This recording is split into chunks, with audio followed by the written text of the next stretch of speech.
What's up everybody, D-Man back. Welcome to a brand new video, and today we're going to be doing my review for Season 1, Episode 5 of Monarch Legacy of Monsters, titled The Way Out. I get the title. I get it. I get what you're doing there.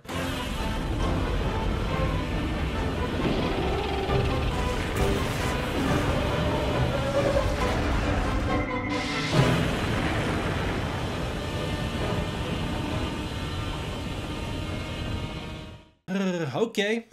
I've seen a lot of backlash to this episode online, and I, to some degree, understand a little bit of it. Personally, this is, in my opinion, the weakest of the first 5 episodes, that's for sure. But while I do think it's the weakest, I also think it has a lot of really strong, not only character writing, but dialogue writing, and so I want to credit what I think really works. That being said, just for me, I found that this episode kind of meandered a little bit, and I also felt that certain things happened that were strange. The episode took a lot of bold swings, and in my opinion, not all of them landed, but that's alright, they don't always need to. Again, as per usual with these episode reviews, spoiler warning for Monarch Season 1 Episode 5, I am going to be running through the episode. While I don't go beat for beat, plot for plot, I do rattle off notes that I had while watching the episode. I also want to thank Apple TV for making this possible. It's through their support that I was able to get screenage for the episode, so thank you for that. Jumping into the episode here. I actually thought the stuff at the Alaskan command post was great. It's actually my favorite bits of the episode. Anytime we're at the Alaskan command post, I thought the episode was at its strongest. I really like how it displays the different types of personalities, with Cate being unfazed by all of the treatment she's being subjected to just as a result of her trauma, while Kentaro lashes out in anger, and May is very resigned to her fate. I also love that Kentaro's in there saying, "I want to touch someone in charge." Very Joe Brody of you. I also loved that it continues to demonstrate Monarch is not the type of organization to just arrest people or kill them for knowing things. They will let you go, even if in this case it was kind of a double cross. So I'm a little confused here. Is May grateful to Kentaro for saving her, or is she not grateful to Kentaro? Because she thanks Cate at the end of the last episode and has really yet to acknowledge Kentaro to his face about anything positive. She's been very negative to Kentaro, and is it just because she has all this personal bitterness towards him? Yes, I think she's a very bitter, salty character. It was weird for her to be like, "Kentaro saved me." Oh, you mean Kentaro, that guy you hate? Okay. How did Monarch never know about the Frostvark, but Randa did? That was one question I had. I wonder if it's just because no one had faith in any of Randa's ideas, because he's such a conspiracy nut, of course thinking Godzilla might be able to teleport, obviously believing in the Hollow Earth when no one else did, and clearly the guy had a lot of unfounded theories that people didn't take seriously. I also wonder if it's because the Frostvark wasn't in the area until recently, when I'm assuming the big Hollow Earth portal opened up. Maybe the Frostvark just kind of tunneled in through the Hollow Earth and now lives there. That very well could be as well. I wonder if Hiroshi knew about it. I would bet he did. Man, if they just put Tim in charge, things would go so much better for everybody. Everybody's life would be easier. I love Tim, and nobody takes him seriously. Everything would go smoother because he's an honest guy who demonstrates hospitality, and it would go so far with these characters. I think if he and Cate and Kentaro were to interact again, it would be very different than their first meeting. I love how he wants to recruit them into Monarch, how he appreciates the legacy that their families have left. I thought that was great, and that is the Monarch way. Monarch loves to recruit people in just because. I feel like the whole thing is building to the reveal that Shaw's not in prison because he just knows too much. Obviously, they let these guys back out into the public. The reveal clearly is building to that Shaw is in prison because something keeps going wrong with the guy. I have a feeling it's gonna be that he wants to kill the Titans, and every time he tries to explore a method to kill the Titans, everybody around him winds up dead, and he's viewed as a security risk as a result. I don't think it's just gonna be because he wants the Titans gone. If that's the reveal, bad writing. Mark Russell wanted the Titans gone. He wanted them dead, and he had the ability to build an orca that could potentially do that, and yet Serizawa let the guy go. I think the difference here is that Shaw is actively pursuing these goals and doing it in a way that harms others, and I think this is all building up to a big reveal that he was involved in some sort of Hollow Earth experiment that went wrong. I loved the scene of Tim dropping them off. I thought that was great. It was such a good way to show that he's a real one. I loved him. He's one of my fave characters, and it also had the best humor in the episode so far. But did they not find the phones that Monarch gave them super sus? Like, is that clearly not phones that have been bugged. Did Monarch remember to bug them? That feels like something that if I was in Monarch, I'd be like, we'll give them phones, but make sure they're bugged. Also, this dude is just spitting facts. Like, they totally stuck their noses into places where it did not belong, and this is the consequences of their own actions. I'm on Team Monarch still. You know what? Yeah, I'll say it. Tim and Duval are both highly underrated characters. Love those guys. I also thought it was so funny that Monarch got them economy seating. That was great, and I thought the joke about that was great. This is where we arrive at my issue with the episode, and that's May. May. I said it in the last video that I don't want to just dogpile on hate for a character, but she deserves it after this episode. May sucks. I don't like her. She's so rude to everybody. She's rude to every single person she interacts with. I don't know why Kentaro and Cate want her to be involved and are trying so hard to keep her involved. Get her out of here. She's actually the worst, you guys. She only weighs you down, and I want Ghidorah to eat her. Take the files from May and leave her alone. Honestly, by May giving you the files, you're probably saving her. I mean, Monarch doesn't want anything to do with her. They want to do with the files, and you know that. Get her out of here. Let her go. Cate and Kentaro teaming up in this scene is great. I love seeing the two of them scheme together. They're a great duo that I love seeing built. But oh man, drop the dead weight. The projector thing is so scuffed. That is such a rude thing to do to Shaw. Kurt Russell plays that whole scene so well. The music is great. The vibe is great. What a great scene. And I also loved the reveal that that's what was on the file that Kentaro found, the Philippines reel from 1952. I think it's a little silly they pose like that after discovering a Titan. It feels like they'd be a little more scared, but that is a very triumphant historical moment that I'm sure they would want to document, and I did like that. And I also liked that they're clearly wearing the same outfits. The second I saw them, I thought, oh, did they just wear the same outfits as episode 2? And then it was like, no, that was set during episode 2, which I thought was great. Verdugo and Shaw's scenes were also fantastic. They were so well written, so well acted, and I loved it, but she ain't ever reaching the top. Get her out of here. She's gonna get killed in this show for sure. I don't even dislike Verdugo, to be clear. I actually think she's a very interesting character, but you're disagreeing with my boy Shaw, and I will stand by my boy Shaw. I think he's probably in the right, and he proves himself in this episode. I'm a Shaw stan, not just because it's Kurt and Wyatt Russell, but just because he's spitting facts. When it comes to Verdugo versus Shaw, I know which one I'm rooting for, but I do actually like Verdugo a lot. I thought those scenes were so well written. And Shaw is absolutely right about Monarch. They know nothing. They suck, man. They're genuinely embarrassing in the Godzilla 2014 movie. That was one of my big critiques of the Godzilla 2014 movie back in the day and to this day, is that Monarch sucks at their jobs. The best they could do was build a little net to try and electrocute the Muto that they didn't even know was gonna work. What were they doing? And I get it. Monarch has been severely underfunded, but they're also just irresponsible downright. I'm straight up on the side of Shaw here. I know that in the MonsterVerse we're being told constantly that Titans are good. They keep the balance of the ecosystem, but you know what? Even if in the real world we're headed towards environmental calamity, we're still not there yet, and also our planet is better off. So you know what? I'm not on the side of the Titans. Get Shikishima to blow these things up. That being said, Kong can stay. I like that guy. I don't want all the Titans dead, to be clear. I just think that it's so logical to want them gone because they're bad. He's so right. Monarch knows nothing. Joe Brody knew more about the Mutos than Serizawa did, and Serizawa was studying them. Joe Brody knew about the EMP way before Monarch did. And you know what else? Serizawa's the Godzilla guy, and yet he can't even begin to predict Godzilla's behavior, and he needs Mark Russell to tell him what to do every single time. Do I think that's inconsistent writing, like Serizawa should know what to do about Godzilla? Absolutely. But the fact remains, the version of King of the Monsters we're presented with is one where Serizawa just kind of sits around going, Mark, what do I do? Until Mark tells him what to do. Serizawa's just got all these theories and love for Godzilla that are so often like unfounded. I'm on Ren's side. Build a mecha and protect the citizens of the world. That guy's unhinged. Godzilla, at any moment, if he snaps, you're done for.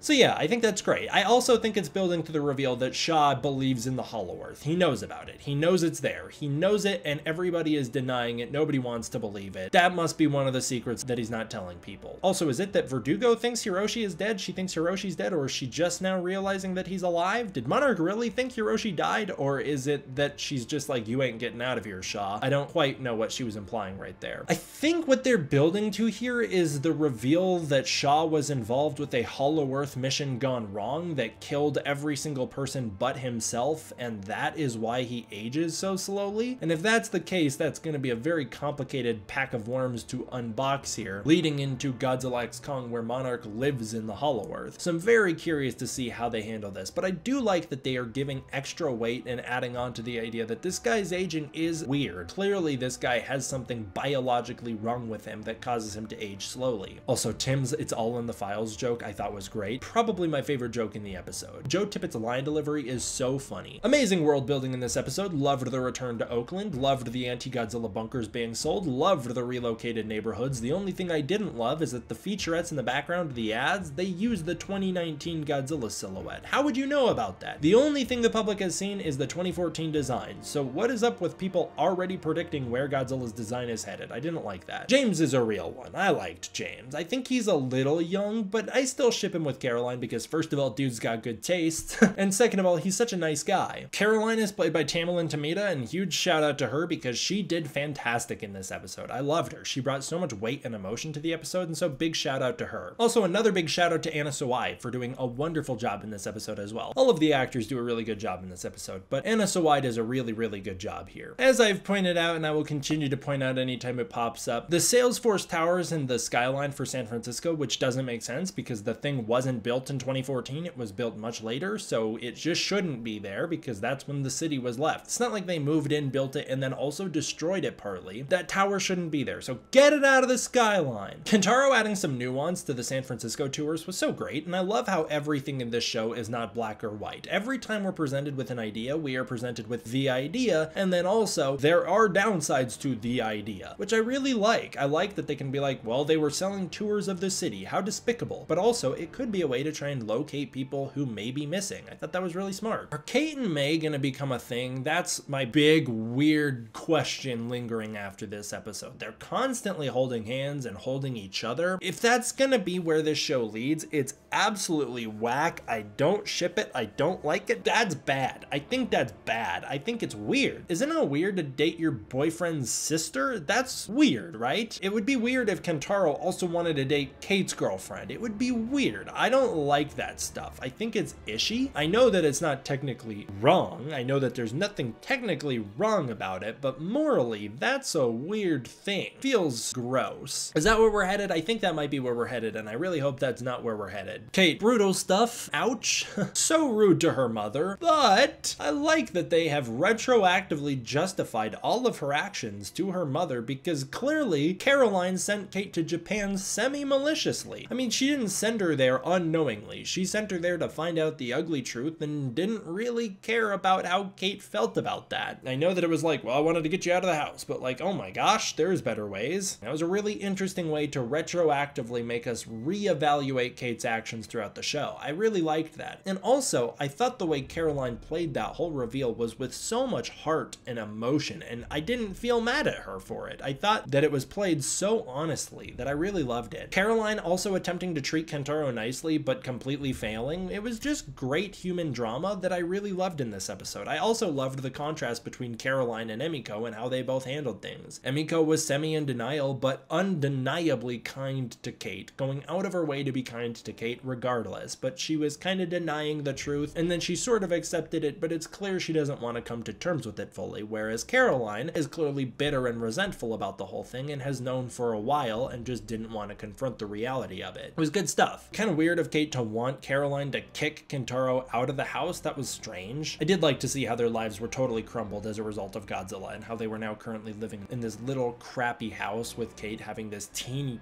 room. That was good stuff. The mission to defeat Godzilla gives people purpose. It gave Shikishima purpose and it gives Cate purpose, and I hope that Godzilla is able to help Cate move on the same way he was able to help Shikishima move on. Maybe that's Godzilla's true power. It's more like Mark Russell lost his kid and then had to come to terms with Godzilla, and that's where Cate's headed as well. Sometimes the only way to heal our wounds is to make peace with the demons who created them. Why not tell Caroline about Monarch sooner? I mean, it felt like something you should tell her before you go to the city. I thought the excuse Cate gave was very flimsy. More fantastic world building in this episode with the security in the quarantine zone. I loved that. I also loved the depiction of the ruins of San Francisco and the Golden Gate Bridge. I really liked that the bridge has gone through a lot post 2014 with really good deterioration shown. I love that the buildings are still crumbling in the city as well. So are we here to understand that Verdugo is not the one who put Shaw away, but instead it's Serizawa? Is Serizawa catching nothing but L's post-death in the MonsterVerse, first being a bad dad and now being a bad guy? Or is it just that Shaw was put away so long ago that Verdugo Verdugo couldn't do anything about it because she was so low ranking, and also Serizawa didn't do anything about it because he either doesn't know or it's just not something he's concerned with. I don't quite understand what we were saying with that, but I do believe Verdugo that she's not the one who put him away and did try to get him out. I believe her. Shaw makes so many great points about how crappy Monarch is. I loved it. That was great. It's such a great way to, again, add nuance to the MonsterVerse and really put things in perspective and make things a gray zone. That's good stuff. Good writing. His whole "you've had 60 years to plan and let him fight is the best you could come up with" was such a fantastic point. Let him fight is such a horrible plan that I have been pointing out since 2014. What was Serizawa thinking? It was so dangerous and unbelievably irresponsible, and I love that Shaw calls it out in universe. And again, this whole scene, it kind of makes me feel Shaw is in jail because he 100% believes the Titans need to go. He knows about the Hollow Earth and is wanting to do something about the monsters within it, and that's all kind of building to the reveal that he was put in Monarch because he keeps trying to explore avenues to do this and getting people killed. That's what I think is happening here. No one else really seems to believe in the Hollow Earth, which again goes to show that Shaw is right. Monarch is wrong. They're stupid. They continue to ignore evidence. Brooks proved the Hollow Earth in 1973, and yet Monarch wrote it off and was like, nah, it's just hollowed under that island. They continued to not accept the Hollow Earth as fact, even after Godzilla King of the Monsters, where they discover Hollow Earth portals. They don't accept it. They kick Nathan Lind basically out of the organization, and it winds up that in 2024, they finally accept that the Hollow Earth exists. Monarch is wrong, and they are stupid. I believe that Shaw is 100% right here. Why is Kentaro the comic relief of the episode? Was he not acting super out of character to anybody else? I felt like he was so out of character in this episode. I thought it was really strange. I like Kentaro, but I felt like, well, we were doing something weird with him here. Was it just because there's a different director, or what was up with that? It was strange. Even May acts differently in this episode than she has. The exploration of the destroyed city was great. It reminded me actually of that app. Was it called Godzilla Strike Force or Godzilla Strike Zone, where you're a soldier on the ground during 2014? That's what it reminded me of, which I thought was really neat. I'm glad they introduced Cate first as a character and then a love interest second. That's such the right way to do characters. Also, waiting this long to introduce that whole subplot was really the right move because you get introduced to the characters and you get invested in their plot first. Waiting this long for the whole love plot was the wise way to go. I really didn't like the moving subplot. However, that being said, I thought the whole thing about Danny wanting Cate to move in was not handled very well. It was really rushed, not given proper time, and it was just like, I don't really like either of you in this situation. I think they were both wrong, and I'll talk about that later. G-Day -1, baby! That's what we like to see. That was big. That was such a cute little reference. I have to imagine that they timed that on purpose with Godzilla -1's release, not only just the release in Japan, but also the US release. Like, they didn't do that on accident. And the wording of -1, it's so specific. I love it. It's so cute. Look, I don't care that the footage comes from Hawaii, but the audio was sampled from a different part of the 2014 film. I thought it really worked. The scene was great. I don't know how Cate didn't know about this news sooner. Feels like something you would have found out sooner, but I thought the whole thing was handled so well. It actually reminded me of the one and only good episode of Fear the Walking Dead, that being the first episode. And I thought that was a really smart way to kind of play it, like the zombie apocalypse basically that Cate is learning about. That was good stuff. Kentaro's right, by the way. Shout out Catman. Don't know why that was a bit of comic relief added to the episode. Felt weird. Is he acting out of character? A little bit, but I think he's right. I'd be down for a Cat Island as well. The PTSD plotline was done super well in this episode. I loved the way they were able to use the cats to avoid the soldiers. I loved the return to Chinatown, but oh my god, I was desperate for a flashback of Godzilla fighting the Mutos. Even if we got one from the 2014 movie where you flashback to that shot of Godzilla trampling down the alley after the Muto, that would have been it for me. That would have been all I needed. Just a way to cut back into that film. I would have loved it. I wanted to see it. Where's the crater left by Ford? He exploded a huge portion of Chinatown. I know Chinatown's a lot larger than you'd think, but like, there'd be results of that crater somewhere around there. Surely you'd see it, right? Some of those buildings would be knocked down or something. That was a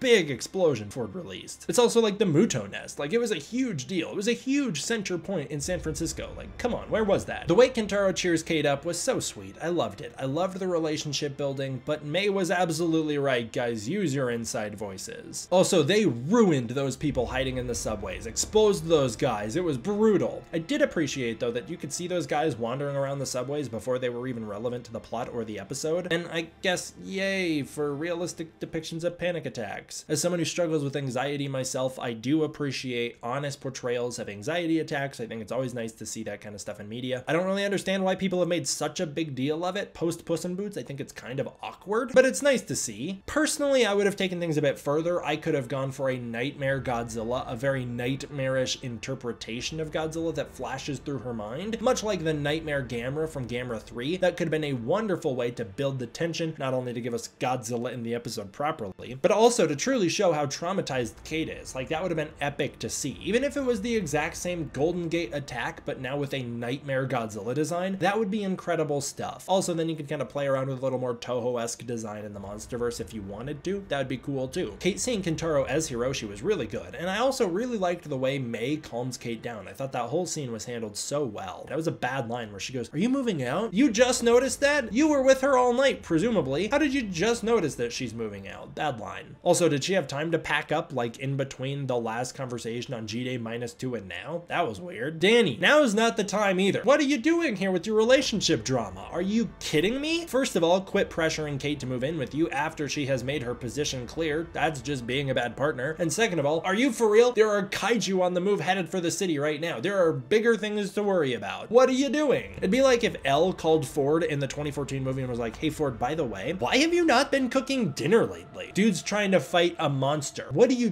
doing?" It was so weird. I didn't like that scene personally. I did not think that made sense from a human perspective. Move on. You're about to get smushed by a monster. Good reveal though, that Cate is no better than her father. I actually thought that really worked, and it kind of in a way makes her anger towards her father anger towards herself, which was a really interesting and complex thing to do. It was also nice because again, you introduced the love plot first, and then you introduced the problems with it, which is a really smart way to introduce that kind of stuff. Yay for the, is it the Trans-American, Transatlantic Pyramid? I honestly forget what it's called. I was just in San Francisco recently. I saw the thing firsthand, and I forget what it's called. But I like seeing that thing. It's so iconic. It was originally going to get destroyed in the 2014 movie, probably wise they saved it so that it could be used for something like this. The stairs joke was also super well done. I loved the way Kentaro responded to it with just like this defeated, all right. And it was also very Ghostbusters of them. Also, from ripping the map off the wall to discovering the perspective trick with the map to the whole office exploration scene, it was all great. It was all so well done. I loved the whole sequence. I loved that they tried to look for another secret room, but they didn't find it. One thing I did have a question about was that there was obviously other locations marked on that map. Why did you jump straight to Africa? And you're like, that's where he's headed. And I think they're right, because clearly from the trailers, it seems they're headed to a desert in Africa where Godzilla later appears. So I wonder what that's about. Personally, my theory is that that map, those squiggles on it, is tracking the movements of the Ion Dragon as it flies all over Earth. Maybe Hiroshi's using satellites to spot its movements. And that those pings on the map are Hollow Earth entry points. Although there isn't really a Hollow Earth entry point in San Francisco, so I'm not totally sure, but I think they could be Hollow Earth entry points. Either way, glad to see it all. Also glad that Mei has some backup files. Thank God you needed those after you threw your laptop onto the bus in the last episode. That line, I liked having a part-time husband, but it meant that you had to grow up with a part-time father. Oh, great stuff, great moment. Loved that whole scene. And I'm glad that Cate told Caroline the truth. That was really nice. We're ending the episode on a downer. Mei, what are you doing? She was slightly better in this episode through the majority of it. She got better after the airport sequence, and then she just proves again why she's the worst. I don't like her. Mei, if you want to get out so bad, just ditch the guys. Just ditch them. If you want out so badly, take off. Leave the files with them, leave a note, and take off. Maybe they'll come looking for you, but they've got bigger things to worry about, so maybe they won't. Instead, you rat them out to Monarch, which Monarch's probably already tracking them anyways, but oh my god, Mei, anytime Mei gives us a little bit of an inch on why we might like her, I feel like she then rips it away. It's so frustrating. And so that's my thoughts on this episode. I thought overall it was a pretty good time, but that it had some rocky moments. I think that of the episodes, it is by far the weakest, and I felt that the pacing was really off. This was so much slower than the last episode, I felt. Not that I'm a person who needs Titan screen time, but this episode did feel like it was missing something, and I think really what it was missing was either a more compelling human hook, which in this case I would have thought that it should be the Shaw situation, as his scenes were the strongest and the most well written, or it was missing something more interesting to occur, a bigger set piece to happen in the episode, them to discover something more meaningful than just a map. Because as it stands, the episode was very slow and pretty uneventful. They kind of meander their way through the city. Cate has some flashbacks. It's good character building, and I really like that aspect of it. But for me personally, the episode was lacking any sort of punch. That's kind of my hot take on it all. There's obviously the other aspect of the episode that has driven some people online crazy, and if you have a problem with it, go crawl into a cave, seal that cave off, and stay there. Society's better off without you contributing to it. That's my other hot take. Get the fuck out of here. I want to give a huge thank you to my patrons over on Patreon. Thank you for the support I get on the Patreon. I really appreciate it. It's through the support of the Patreon that I can continue to make videos like this for you guys. If you want to support the Patreon, you can use the link in the description below. Thank you all for watching. I will see you guys next time for the next one. D-Man out.